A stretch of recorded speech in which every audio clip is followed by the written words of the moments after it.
Okay, so we're going to go ahead and start. We have a couple of things announcements-wise. One of which is just an FYI for you. If you are interested in another class that I teach that is quite different from this class, but yet also really interesting and potentially fun and gives you GE credit. This summer I happen to be teaching a class on Los Angeles. It sort of takes LA as a sort of learning lab, and it's called LA Tech City, and it learns about connecting the history of technology, especially networking technologies, the internet, the material history of the internet, and film to understand Los Angeles as a global metropolis. If you're interested in this, it runs in July, and it's part of UCLA's Summer Institutes. We have an info session today, right after class, on 1 p.m. today in Perloff, which is an architecture building, 1220 Perloff. I'll be there, and I just wanted to give you this information. It's, yeah, I would love to see some of you. If you happen to be looking for summer classes or credit, love to see you there.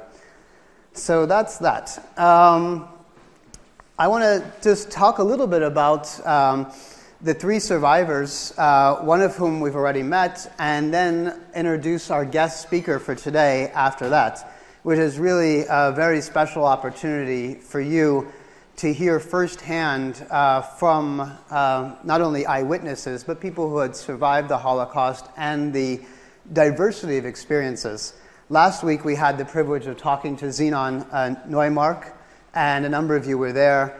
And the perspective that he provided us with was that of a Jewish boy who had managed to escape the ghetto, living underground as part of a resistance group, and also changing his identity as a Polish Catholic electrician. And so part of what we learned as well was a perspective on resistance. And I wanted you to think about these questions at the bottom here in terms of your reflections for the papers that you're writing, which is not only what you learned, but really how does memory from an eyewitness change, relate to, complexify, deepen our perspective on the history of the Holocaust that we've been studying.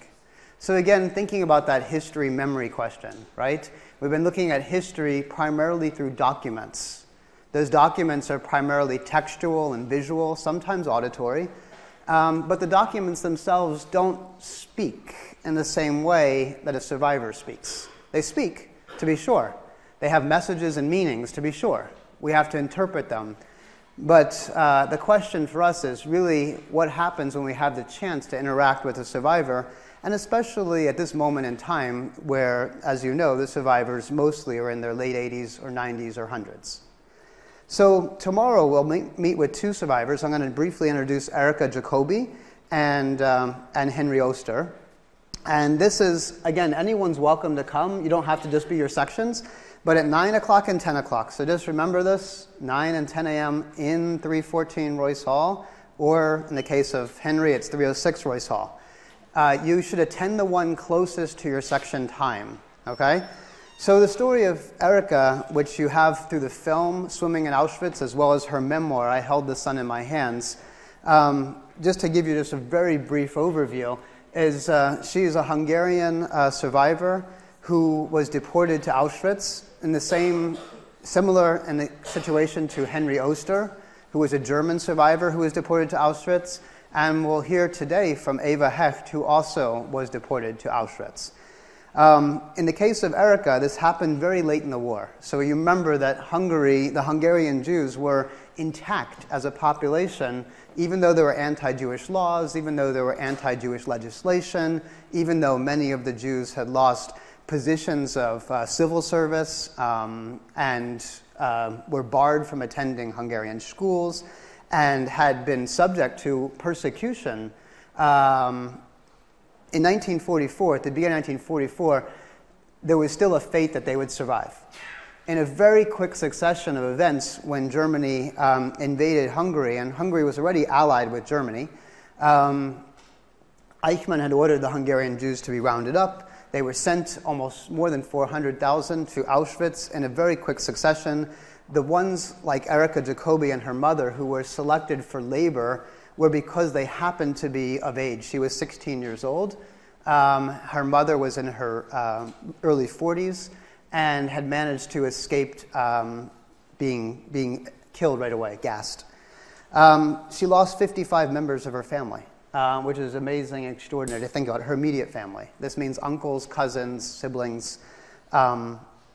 She was in a slave labor camp that was also, you might remember, Plasso.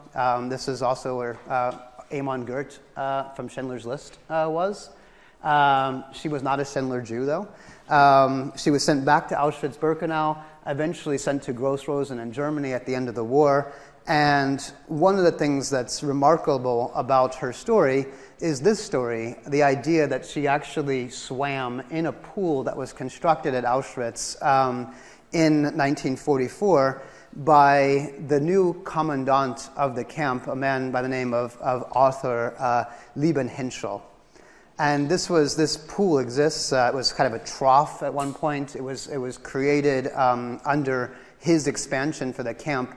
There's a quote that I give you up here from the editor of Rudolf Hess's memoir. He was the camp commandant both before and after Liebenhenschel. And he mentions that not only was he involved with expanding the camp, but he also had converted this pool, this water trough, into a swimming pool for capos and prisoners who worked well. And so Erica will tell you a little bit about this experience of in the summer going in this pool.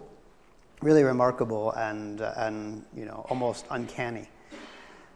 With regard to Henry Oster, he has some aspects are similar, but many aspects are different. He was born in Cologne, Germany, the same age as Erica, also born in 1928.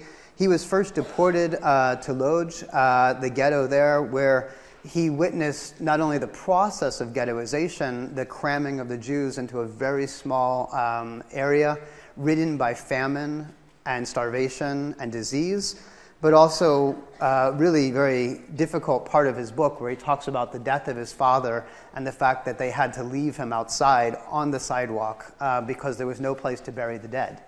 A really very disturbing set of images, and we think about the way in which death and dying becomes stripped of its humanity. This, I think, in his book is, to me, one of the most poignant sections where they leave his father, who had died, just outside.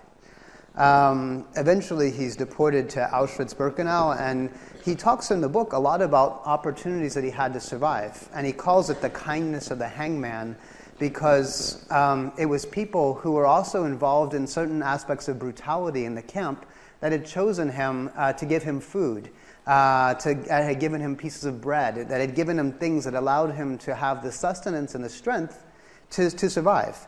He was actually selected because he spoke German to tend horses, believe it or not, in Auschwitz, and then on a death march sent back to Buchenwald, which you might remember is also where Elie Wiesel ended up. And so he was liberated from Buchenwald in 1945, and his book, The Kindness of the Hangman, really is a story, a memoir about those things that people did that helped him survive. So really remarkable. So this is also tomorrow, 306 Royce Hall. Now we have one. This is really interesting to me, is that I've never taught the class with 4 survivors before, but in some ways I feel the urgency to have their voices part of the class, especially at the end, because obviously the survivors won't be with us forever. And the opportunity to have known Erica and Zenon, and I have never met Henry before, and I only recently met Eva Hecht, but to have the opportunity to bring survivors to you, I think is just so unique and really, I think, an opportunity for us to engage with eyewitnesses and survivors of history.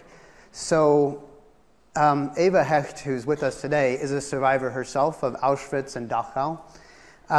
She, together with her husband Emil, in fact, established a center institute at the University of Denver called the Holocaust Awareness Institute, as well as founded a faculty chair, a research chair in Judaic studies. And if you go online to the website, you can learn a little bit more about the center, the activities that they do, which are educational, outreach, and courses, as well as conferences and other kind of symposia. And they have a speakers bureau as well. So without really further ado, I'm going to introduce, let Eva Hecht come to the front. I'm going to give her the microphone.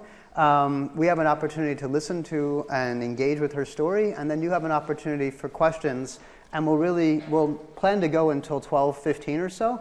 I would just ask that if you have phones, just kind of silence them, and please join me in welcoming Eva Hecht.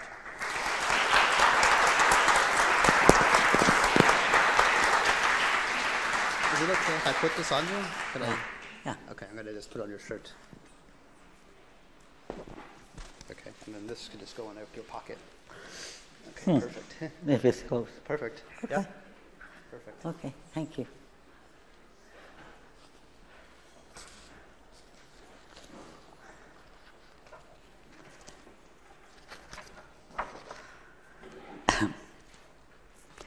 My name is Eva Hecht. I'm a Holocaust survivor. I want to thank you all for your interest and your quest for truth. I would like to start at the end instead of the beginning and tell you why I agreed to come and talk to you. Let me tell you what happened just a couple days ago. For the past half century, as part of their required studies, German school children have learned about the Holocaust and the atrocities committed by Nazis and tolerated most of the German people of that generation. Now, the new German right is insisting it is time to forget the Holocaust and change how Germans see their past. They are even starting to teach that World War II was started by the United States and Russia, not by Hitler invading Poland. The Jewish philosophers teach that we, as human beings, are what we remember. Memory is everything. Memory is destiny as well. 2 years ago, the FBI director, James Comey, declared that all his agents should visit the Holocaust Museum and learn about what happened. He felt that the Holocaust was perhaps the most significant event in history for two reasons. First, because of the extent and methodology of atrocities. Second, for the wanton disregard for human suffering and the complicity of the population. The population of Germany, as well as of Poland, Hungary, Lithuania, and many other countries.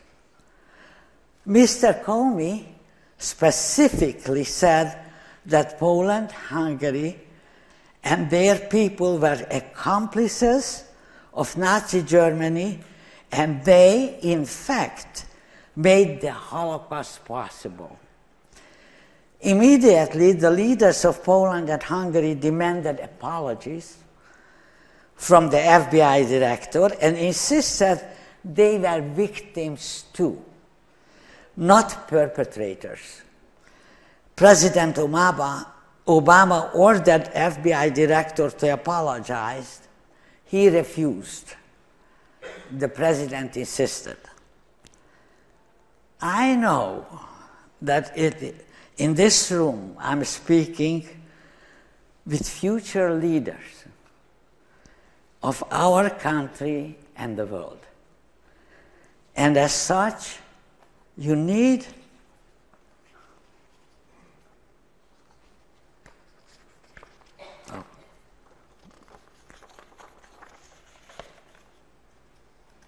Sorry.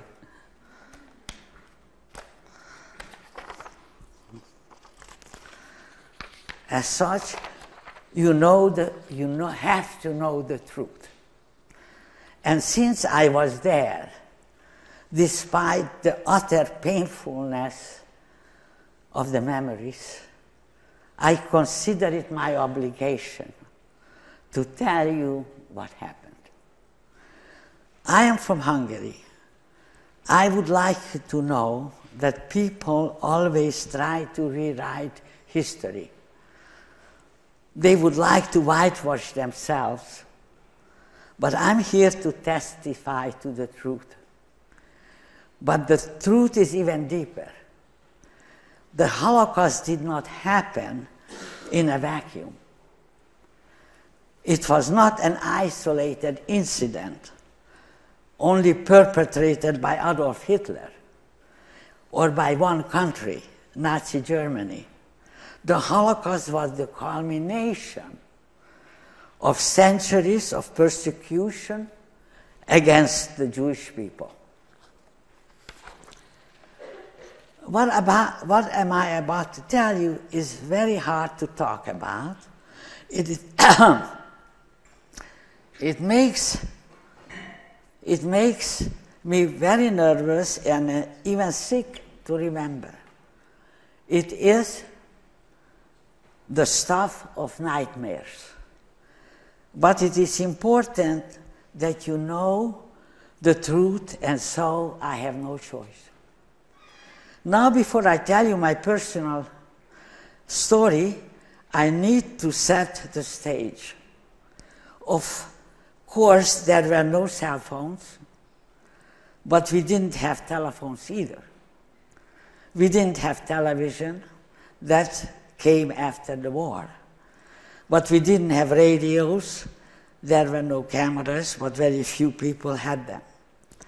We had basic electricity, but no running water, no heat, and so certainly not air conditioning.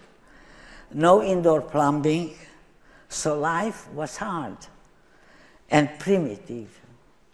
There was nowhere to go, and it was very hard to find about things. I'm now an old woman, but when this happened, I was only 16. And I looked just like any one of you. I was tall for my age, I was blonde, and I was very skinny. I had the long braids down my back. I was just a schoolgirl. I was the third of 5 children. My sister Magda was the oldest. Excuse me. Next came my brother, Tibor, then me, Eva, and then called my little brother, Aichuka, my little sister, Pötike. Her name was Kato, but we called her Pötike, which means a little dot, like a polka dot. On March 19, 1944, the German Gestapo moved into Hungary. That day was the beginning of the end for Hungarian Jewry and for us. But even before that day, we in Hungary had to live with many anti-Jewish laws and restrictions, especially since Hungary became the ally of Germany. We Jewish children were no longer allowed to go to high school. I was already in, so I could stay. But new ones, they did not let in. Of course, not college. The Jewish professors were thrown out of the universities. They took away Jewish businesses. They took away our livelihoods.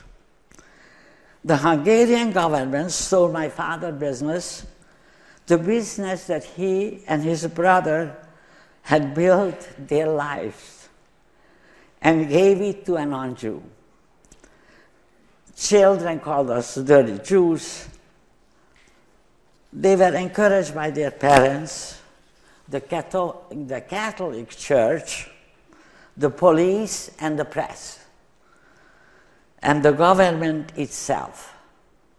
But nothing prepared us for what became our lot. After the German occupation, almost each day they brought new laws and restrictions against us. First, everybody had to wear a yellow star. In my hometown of Nyíregyháza, and I understand all the town and villages in Hungary, the Gestapo asked for a list of all Jewish leaders, and the Hungarians gladly complied. The Jews were forced to go to the Hungarian officials and hand over all their monies and valuables. Those who refused were threatened to be shot. After they threw most Jewish families out of their homes and ordered all Jews to move into designated streets. These were a few streets what became the ghetto. I'm talking from Nyíregyháza, Hungary, my hometown. We thought we were lucky our street was in the designated area. But now we had to take other people into our home, so many that we were about 2 families in each room. 14 people. At first we were 5,000 people, crammed into only a few blocks. And then they brought in all the Jewish people from the villages and the surrounding provinces, and forced them to live with us also. Remember, these were the Hungarians, not yet the Germans. At the end of April, we got new orders. We had to leave the ghetto and move to a brick factory on the outskirts of town called Nyíries. We were allowed to take only what we could carry on our backs and in our hands. We were forced into a storage shed that was open on all 4 sides. It only had a roof. For the night we had to sleep in the dirt. We huddled close together for warmth, since we only had a couple of blankets that we managed to bring with us.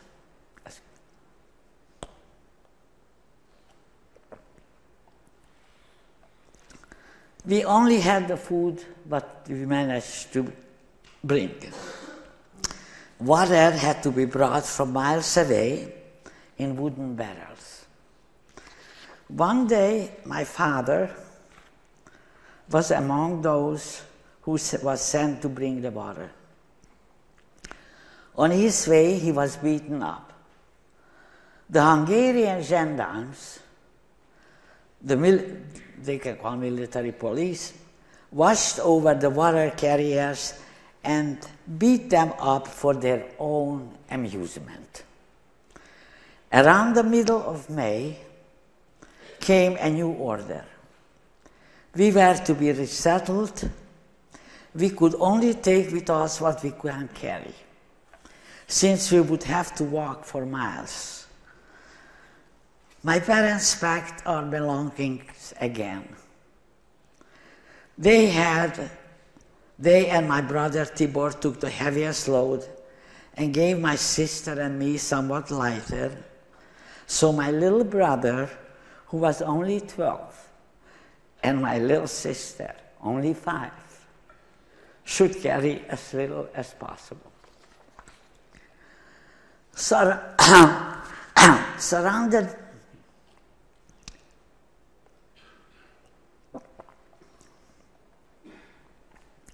Surrounded by armed gendarmes, we were forced to walk open fields until we came to the railroad with freight cars. we had place enough. They packed us in 80 to 100 people per freight car. We had place enough only to sit on our packages. 2 buckets, one for water, 1 bucket in lieu of a toilet. We were in these cars for 3 days. Since freight cars are not insulated, the noise of the wheels was overwhelming. It sounded like they were crying and screaming. And so were we. So were we all. And no one knew where we are going. The second day on our trip, the train stopped at the city of Kasha, or Košice in.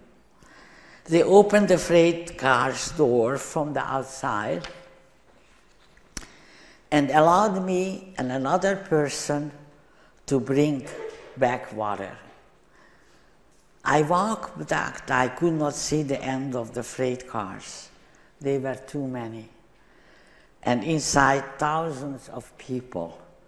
That was the only time they let us get water. The trip lasted 2 more days and 2 more nights. After the second night at dawn, I awoke and I saw my father and a few other men standing dressed in their kittel and talit. The kittel is a white cotton prayer robe. Men wear them it only on their wedding, during the Passover Seder, if they conduct a service, and on Yom Kippur, the Day of Atonement, and in their death, when he is buried in it. The talit is a prayer shawl every man wears after his bar mitzvah. My father and other men were reciting the prayer of Vidui, the prayer for dying and the dead. My father's kind, gentle face was tear-stained afterwards. He blessed us all, 5 of us, and asked each one of us to always look out for each other. The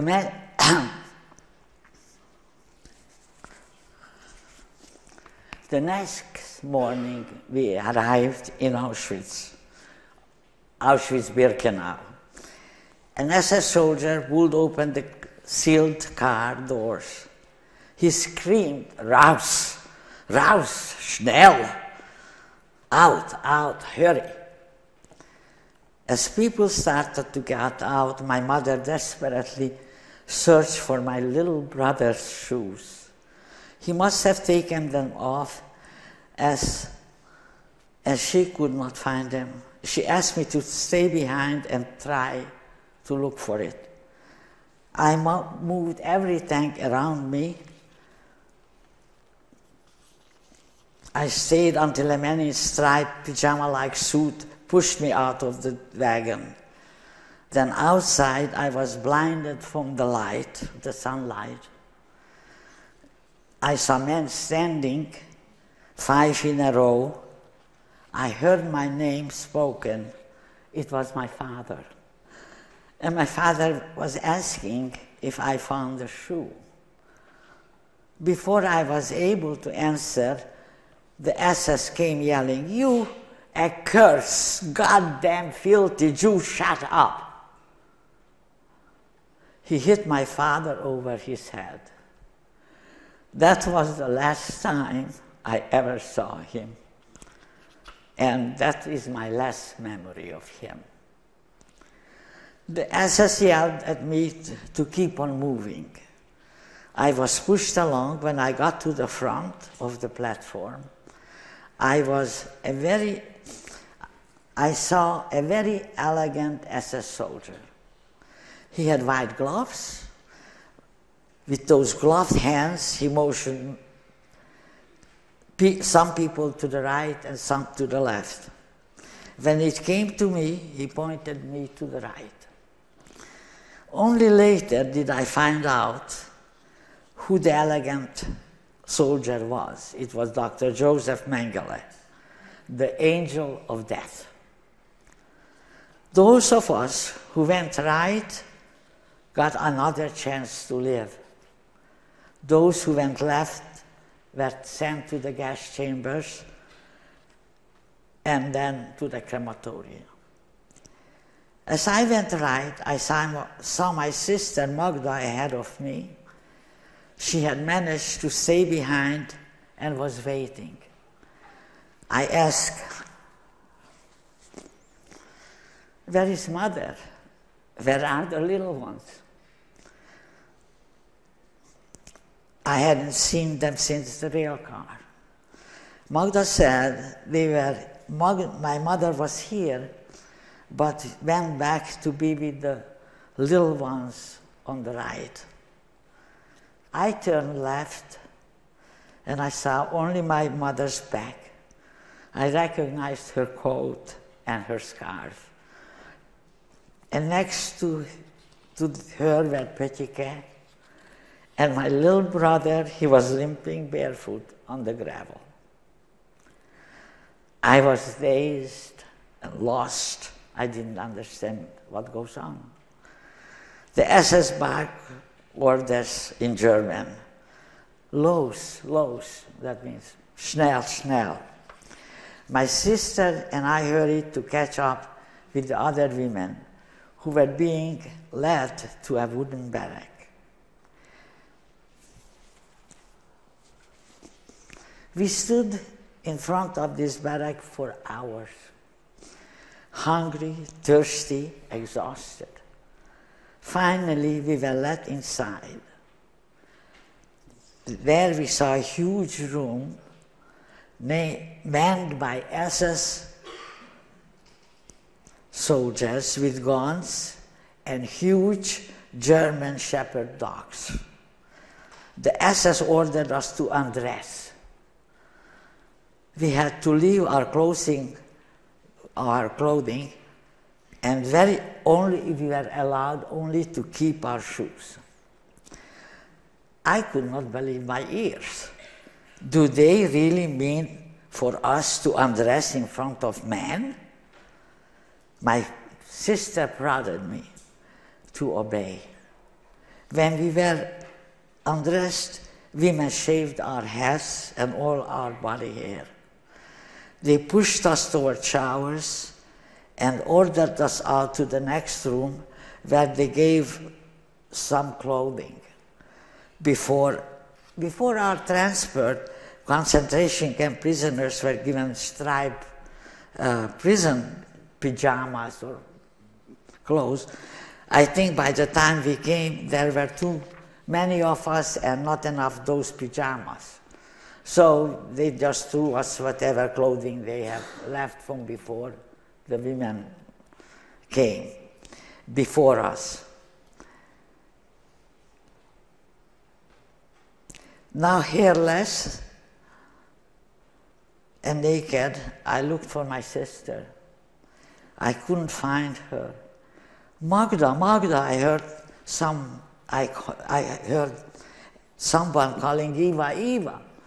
We were standing almost next to each other, but without the hair we couldn't recognize each other. We started crying, but I heard some women laugh.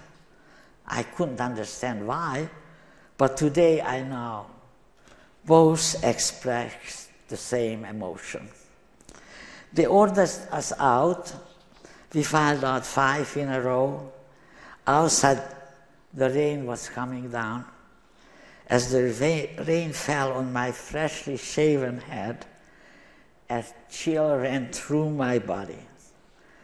They took us to the gypsy camp, but in the barrack were only Hungarian women. The next few days is a complete blur in my memory. I recall only that we got transferred to Camp C. It was a camp for Hungarian women. My sister and I assigned to Block 11. There were 16 of us to a bunk.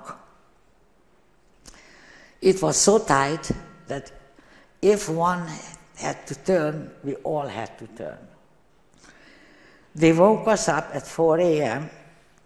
in the morning, made us stand outside for hours at one time till the SS came to count us. My sister volunteered to fetch the food. She pulled me with her. She told me, you have to try to do something to get out of the bank. She prodded me to eat that nondescript slop they called soup.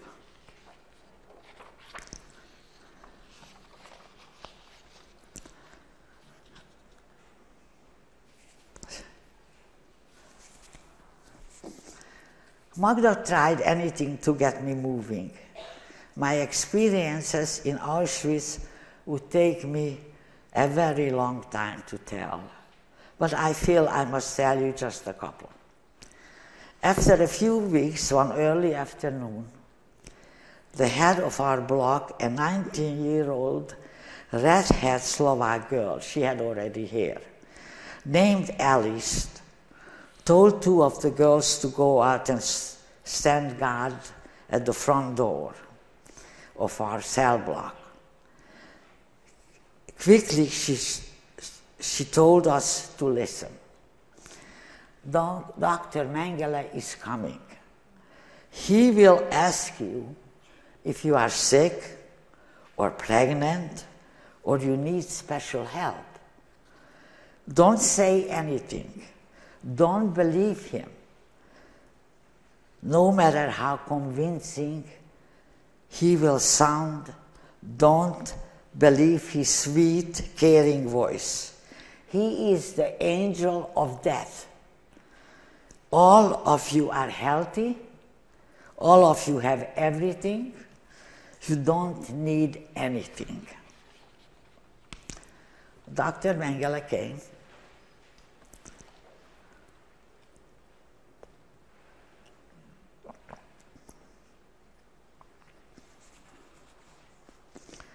He was elegant, with shiny black boots and white gloves, with a warm, friendly smile and caring voice. He asked us the same question exactly as Alice said he would. Despite Alice's warning, a few women stepped forward. I heard one lady said, "I am a diabetic, I need insulin." Others said, I don't know what, something else. Mengele counted how many stepped forward, and he promised them they will get special treatment, whatever they need. When Mengele left, Alice always had a horsewhip with her. She had gotten to Auschwitz 3 years before us. Before that, she was taken along with other girls and forced them to be horse for the German soldiers. And after that, when they were through, sent them to Auschwitz. Now she took the whip and mercilessly beat everyone who stepped forward to talk to Mengele. And she was screaming, "You stupid idiots. You let yourself be tricked by him? Idiots." Then she turned to the rest of us. "They don't matter anymore," she screamed. "They are already dead. But I want you to be, I want it to be a lesson to you, rest of you. You are all strong, healthy, every day that you survive, you are one day closer to liberation. One day this insanity will end. And I wish all of you to see that day. And then she broke down and cried and ran back to her place. My sister and I got lucky. We were selected for work detail. This is how they used us. We were ordered to strip naked. Then with our right arms held high up over our heads, we had to walk in front of Mengele. He decided whether we went one way or another. It was the ultimate humiliation. My sister and I made a pact. If one of us was sent one way and the other, we would wait and try to run to each other. If we were to die, we're gonna die together. And we had to be careful. The Germans would always separate girls if they knew they were sisters, because they knew sisters would help each other. And they didn't even want us to have that. We were both selected on August 10th, 1944. We were among 800 to be sent by freight cars to Kaufering near Landsberg, which was they were sub-camps of Dachau. I later found out they had about 250 some sub-camps around there. There we were made to work outside and level the ground. We didn't know it at the time, but there was an ammunition factory below us, and the Germans were hiding it from the Allied forces so they couldn't bomb it. Our work served to camouflage the munition below. By the end of March 1945, the Germans felt the end was close.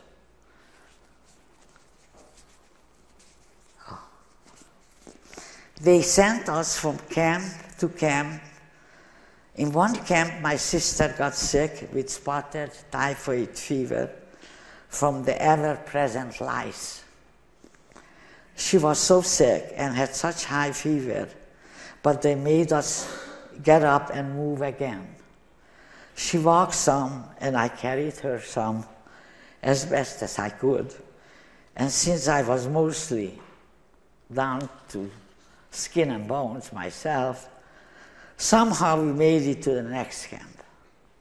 And so it went until the 25th of April. The real sick and weak were put in 2 open railway cars. My sister was among them, and I stayed with her.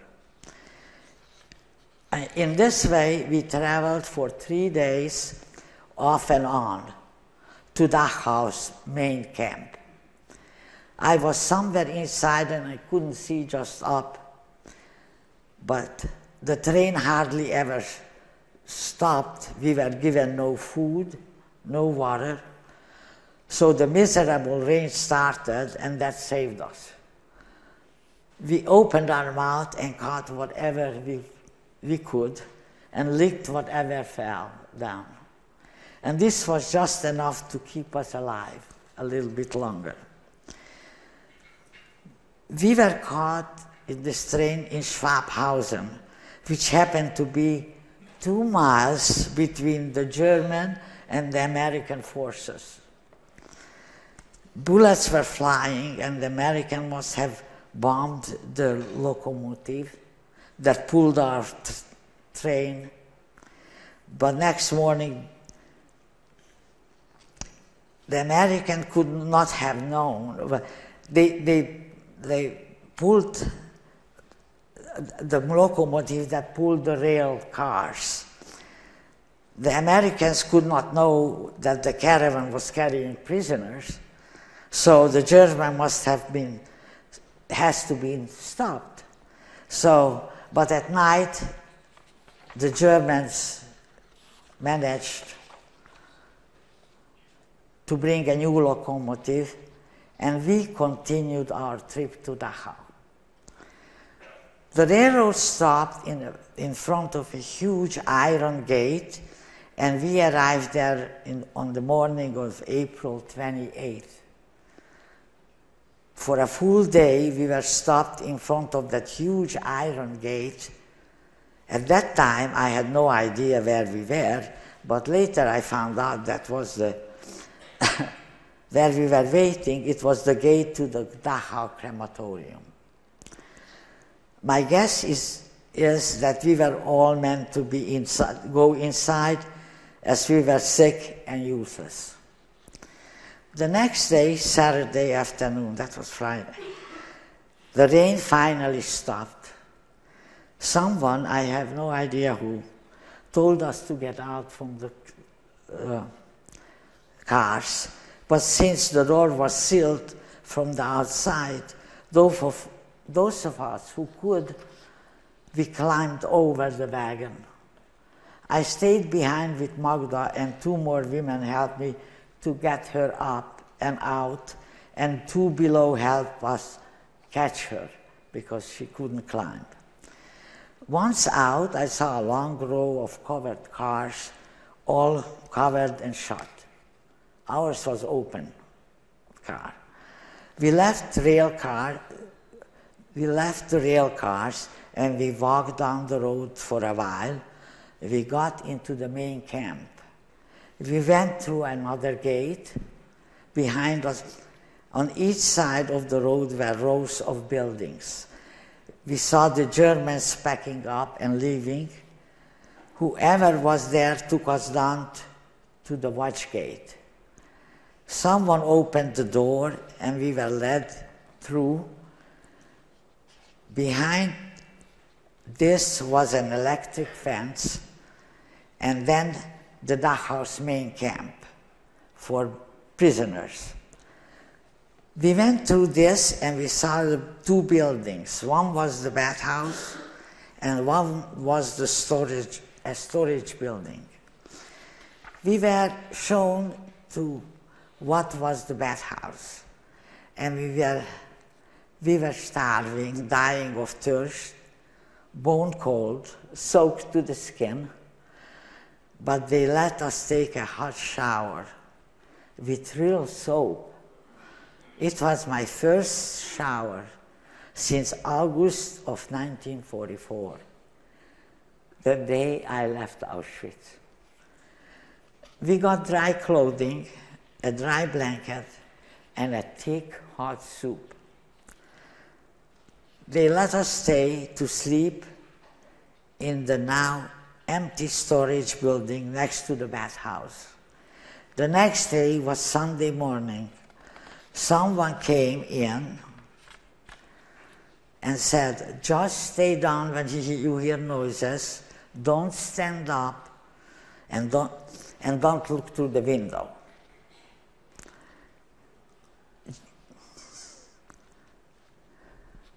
But being me, I wanted to know what was going on. I looked out the window, and on the other side of the electric fence, I saw a soldier with long gun, with open bayonet, and it wasn't a German soldier, because he wasn't in black or blue. It was an American in army green.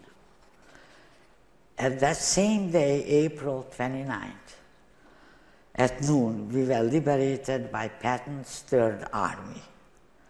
Later, I heard when the Americans got to the long row of covered rail cars, they opened them and found them filled with thousands of people, all dead. They had been inside, I don't know how long, with no food and no water. And somewhere along the way, or they were dead when they loaded them, I don't know. they were all corpses. And all of us had been meant for the crematorium, which were stopped in front for the long day before. But the Americans were coming and the Germans left, so instead we were left to live, and we had the chance to take a shower. This year will be the 72nd anniversary of our liberation. I often wonder what would have happened if I had found my little brother's shoe. Certainly, I have run after him and gone with him and my mother and Petike to the left. And then I would not be here to tell you this story.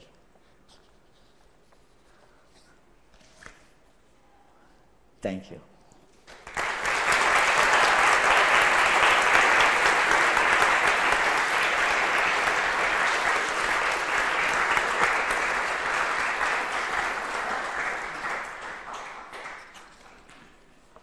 So we have a chance for questions and reflections. And what I'll do is I'll try to repeat the questions so that Ava can hear. Yeah. So. You spoke about how your cell block leader told you after Dr. Mengele came and spoke to some of you that one day the liberation would come and all this would end. Did you believe that? We were in a big block, put in a big block, and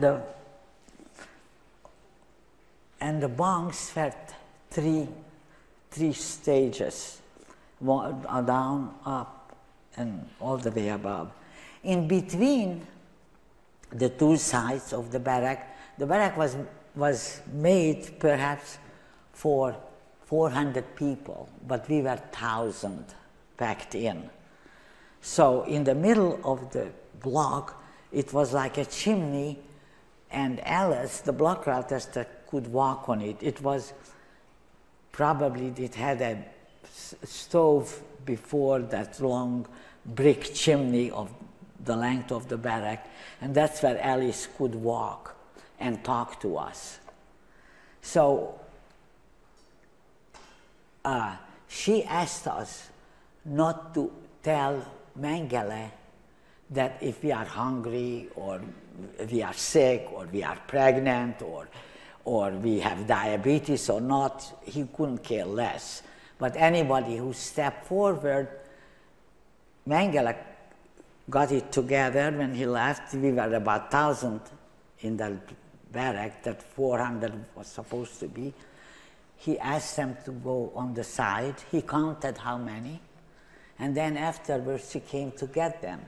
When he left, Alice beat them up to teach us, not because she was mean, to teach us that it doesn't matter to them anymore because they go straight to the gas chamber and then to the crematorium. They will come through the night through the chimney, but nobody should tell Mengele that you are sick or pregnant, or because he's not going, he doesn't want to help you.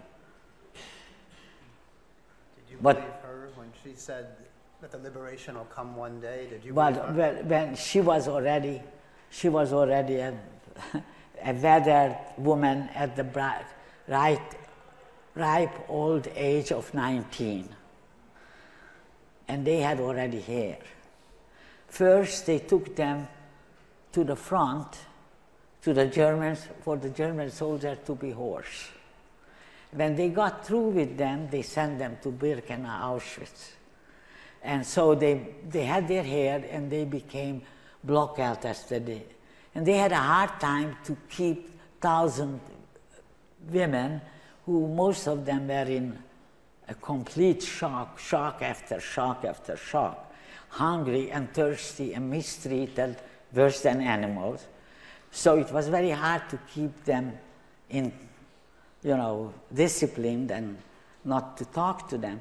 And he Mengele was a doctor, a medical doctor. I don't know how he managed to, with his Hippocratic oath, to help people, but he did.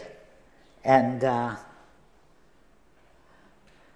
when he left, Alice wanted to show and get it through our head that you cannot be sick, you won't survive. They send you to the crematorium, to the gas chamber and the crematorium. So it sounded like she was cruel, but in my opinion, that was the only way she was able to impress us what we are to do. And she said, when he left, that she wants everybody, as many as possible, to survive. That was impossible with the food they gave us, but at least let us not go straight to the gas chamber, because that's for sure gone. This way you have a chance, perhaps you make it, perhaps you don't. Some of us didn't. Questions? Please.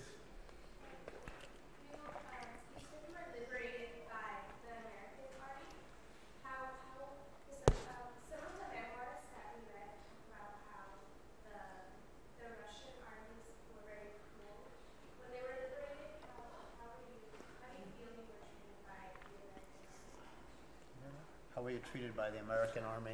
Because they've read some examples where the Russian army was not particularly accommodating. How were the Americans? Oh, fantastic. Just fantastic. They were so kind to us that they took my sister right away to the Revere because she was still sick. And they tried to do everything, and they helped us. She was in very bad condition. So the Americans really took, they tried to give us food, good food, but I was lucky I couldn't eat yet, because it's just like you forget how to eat, and we never saw meat or fat or things like that. So they made a mistake, and some people got very sick with diarrhea from the food. But I was lucky I didn't eat just tea and toast, so it didn't happen to me. I'm going to interject because I'm her daughter, and I'm going to ask you to tell the story of the 3 American soldiers who shot the people and Patton refused to court-martial them. Oh. When the American soldiers liberated the Camp Dachau, well, Dachau did not have women. That's why we were in that, they didn't let us out, but they had also prisoners, non-Jews, but prisoners for other Germans, like who were not agreeing with the government, I don't know, but they had all kinds. We were only the Jewish girls in that camp. So, and that's why they asked us to stay in. But the soldiers came in, and first they saw the rail cars with dead people. They went to the crematorium. I understand the dead people that, like cordwood, were standing in front of the crematorium to be burned. They were dead already. And then they went into the barracks that were still living human beings, or they were living. And they saw that, and 2 or 3 soldiers, they got absolutely berserk. And they caught a couple German guards, and they shot them. And that was against the American law for them to do that. And they wanted to court-martial them, the 2 soldiers who did it. And I understand that Patton stopped it. they were overwhelmed what they saw in those barracks. I don't know when in the barracks, when they were last fed, I have no idea. Other questions? After the war, did you try to return to Hungary, or did you know that you didn't want to go back? Well, I did and I didn't. At first my sister was sick, and it's a long story, and then till she got better. But I wanted to go back one more time because I knew that my father went also to a workplace, I hoped. I knew that my mother was gone with the 2 children because they went to the left. So I knew what it meant by that time. I hoped for my father and my brother. But then I found out when we went back to Germany in August of '44. Until then, my sister was sick and I worked in the hospital. And so we were better and we went back, and I found my brother. He was in a sanatorium in Prague, my oldest brother. And I went back to Hungary. It was very, very hard. And there I found out, I met somebody who was with my father. And they were, my father was in Krakow, sent in Krakow to work.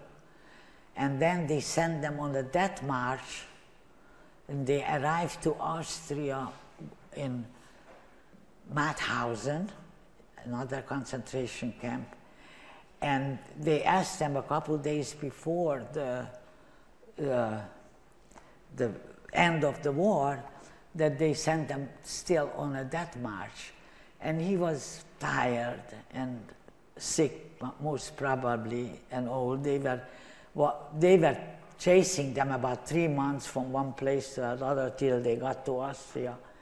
And he decided to stay behind, and all the ones that stayed behind, about 200 or 300, were clubbed to death.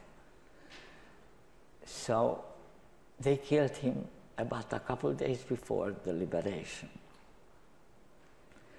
And my brother survived. He was very sick. And he was in Prague in a sanatorium where I found him. So the 3 of us survived. My older brother and my older sister, and I was the youngest one. I was already 17, going on 18. Did you go back to your hometown? Yeah, I did go back to the hometown with my sister, and there I found out about my father. And we couldn't stay. I couldn't even get close to the house where we lived. It was a living cemetery without bodies. It's very hard, but you have to know the truth. And everybody would like to, Germany now wants to whitewash themselves. I wanted to go back to Auschwitz one day. When, what's his name? Governor Huckabee went. I said to my husband, I want to go to Auschwitz, perhaps it will bring me closure. And he looked at me and he said, what closure? What kind of, how do you close it? Just because you are in Auschwitz, you're going to close this? You can't close it. It will. My sister said, what do you mean? It will close. It will bring up you, all the wounds will be just ripped open again. So I never went back to Auschwitz because I wasn't able to go into to the house where we lived and grew up.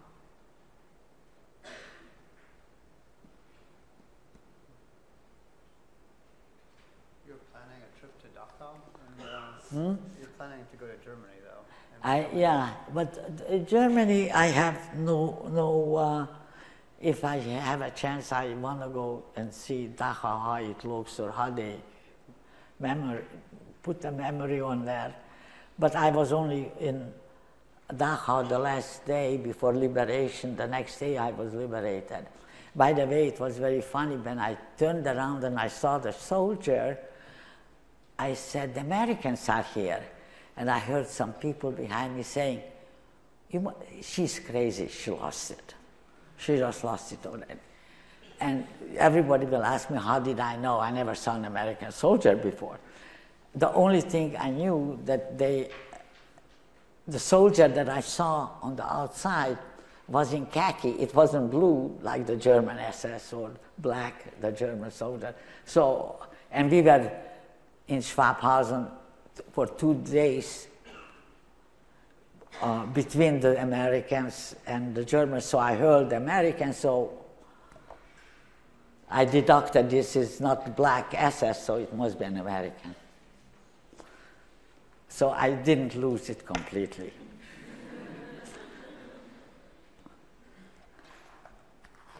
Any final questions that anyone's asked? What was your life like after you were liberated? Like, how did you start over again? How did life start back after liberation? How did you start over after liberation? Like, what was your life like in the years after the first 2 or 3?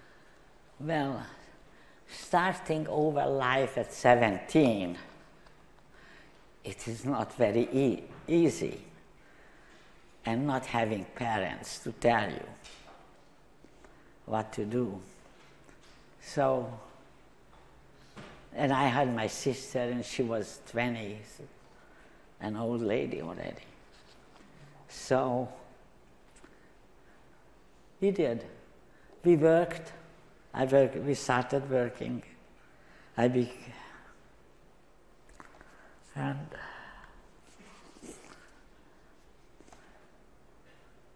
we just managed to survive. Because I didn't find anybody from the family either.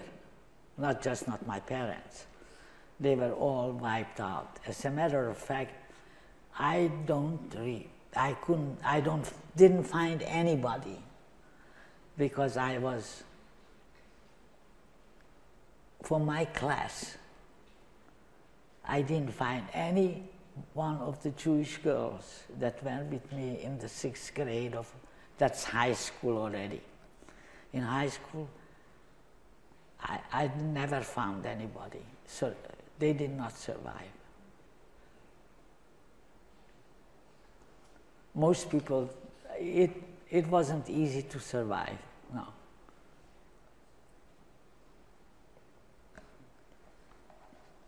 When did you come to the U.S.? Oh, we came to the United States in 1951, December 15.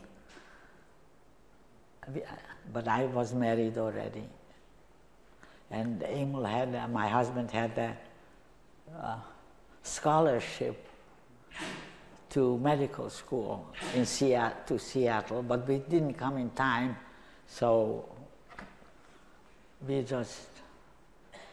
I started working for a funky shoe company for 75 cents an hour.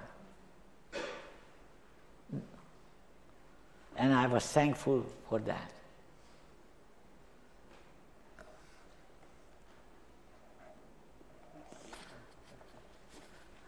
How did you come to terms with the loss of your parents? It was abrupt and it was unjust. Say that again. How did you come to terms with the loss of your parents? Did you come to terms with that? That is also very hard to comprehend, because when we Jews lose somebody, we have the luxury for a week to sit and commemorate and do these things. That was very hard, that we could not mourn. There wasn't a mourning period, so that's why I thought if I go, I will bring a closure to it. it wouldn't have, but it can't. Like it is now, I'm old, and everybody gets old. But you look back and think about it, that you had never been young. They took away my youth. I just got old without ever being young. And that's not easy.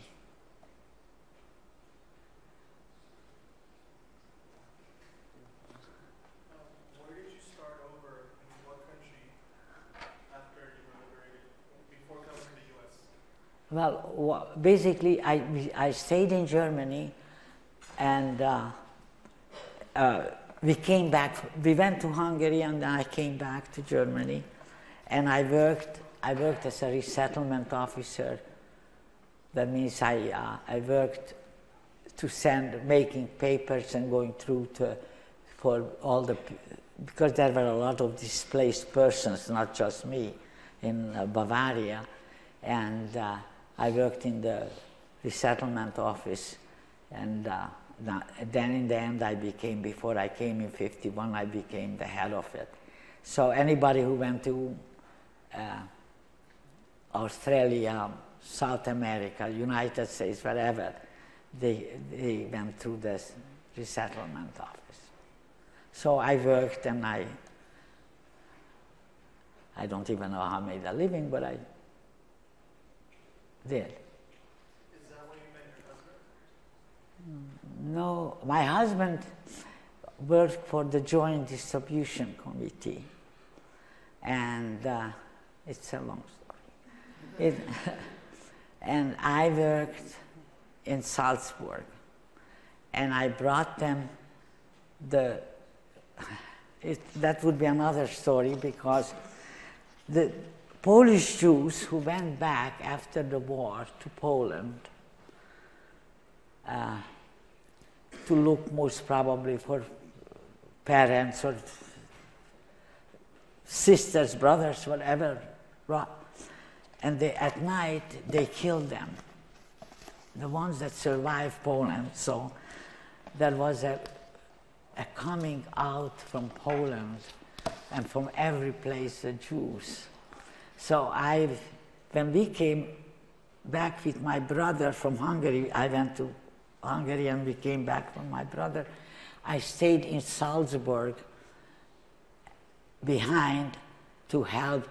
At that time we had to take the people from the Salzburg, from the Austrian camp through the forest to Germany, because they did not let them through, because of every place they stop you and you have to have papers, and you didn't have no papers to go out. So a lot of people came, so I helped them till the German border.